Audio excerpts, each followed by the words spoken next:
आजमगढ़ में विगत कुछ वर्षों में भारतीय चिकित्सा जगत की पहचान दुनिया में मेडिकल टूरिज्म के क्षेत्र में तेजी से उभरी है। खाड़ी, सार्क एवं अफ्रीकी देशों से बड़ी संख्या में लोग भारत के मेट्रो शहर में इलाज के लिए आ रहे हैं और इसी कड़ी में मेडिकल टूरिज्म के एक नए गंतव्य के रूप में आजमगढ़ ने भी अपनी पहचान बना ली है। हम बात कर रहे हैं आजमगढ़ स्थित लाइफलाइन हॉस्पिटल एवं रिसर्च सेंटर की, जो न सिर्फ पिछले कुछ वर्षों से तमाम राष्ट्रीय एवं अंतर्राष्ट्रीय पुरस्कारों से सम्मानित होते हुए गिनीज बुक तक में अपना नाम दर्ज करा चुका है, बल्कि अंतर्राष्ट्रीय मानकों के अनुरूप इलाज देते हुए वैश्विक स्तर पर आजमगढ़ की एक नई पहचान की इबारत लिख रहा है।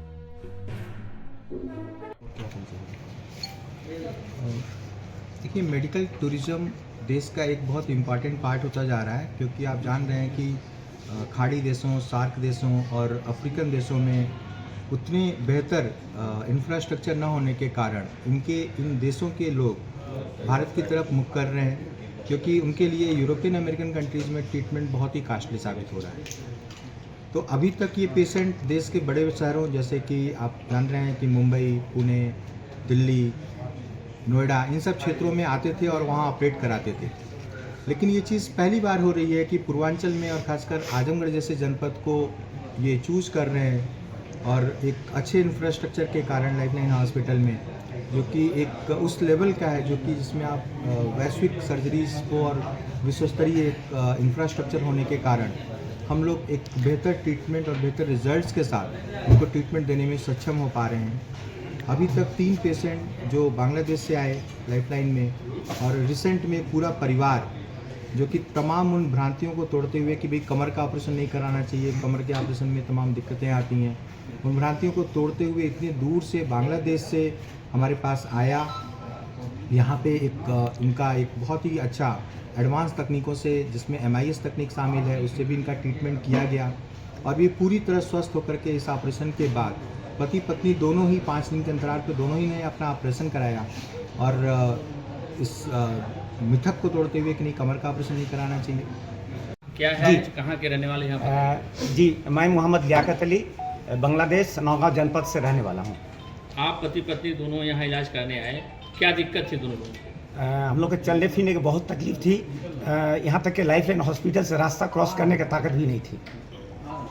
अब तो इतना सफल ऑपरेशन हुआ कि कल तो हम आपका आजमगढ़ के आन बान शान सिडनी नेशनल कॉलेज भी चक्कर लगा कर आए और वहाँ मौलाना शिबी नोमानी की कब्र भी जियारत किए, वहाँ नमाज भी पढ़ी, बहुत सारे सर के लिए दुआ भी किए। तो आप अपने इलाज के सिलसिले में कहाँ कहाँ गए? इलाज के सिलसिले में मैंने वेलोर, बेंगलोर और बांग्लादेश ढाका में भी। तो कैसे लाइफलाइन के बारे में आपको जानकारी मिली? बताया ना मैंने पहले, मेरा जो मित्र थे उनके समधी यहाँ से इलाज करवा के गए थे। तकरीबन 14 घंटा उनकी ब्रेन की ऑपरेशन हुई, तो उस वक्त हमको भरोसा हुआ कि हाँ, यही मेरा इलाज सही हो सकता है। असल मैंने इलाज का जो मसला है वो विश्वास और मन का भावना का व्यापार है, तो इसी मन का भावना और विश्वास लेकर यहाँ है, और जितना सुने थे उससे बहुत ही ज़्यादा यहाँ हमको महसूस हो रहा है। बल्कि ये हॉस्पिटल नहीं है, ये एक सेवा आश्रम है।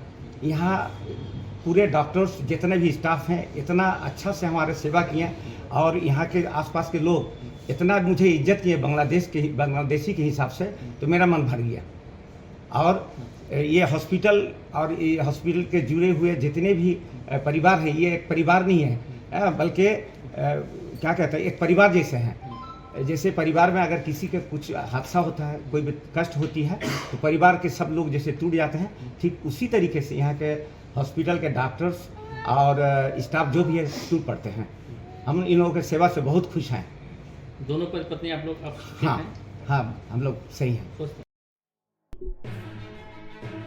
एक तरफ इस सफल ऑपरेशन के बाद ये परिवार अब अपने देश जाने की तैयारी कर रहा है, तो वहीं दूसरी तरफ अपने विश्व स्तरीय आधारभूत संरचना एवं तकनीकी के प्रयोग से लाइफलाइन हॉस्पिटल अब वैश्विक स्तर पर सफल ऑपरेशनों की फहरिस्त तैयार करते हुए उत्तर प्रदेश एवं नई पहचान बनाने में अपनी भूमिका अदा कर रहा है। फिलहाल इस खबर में बस इतना ही।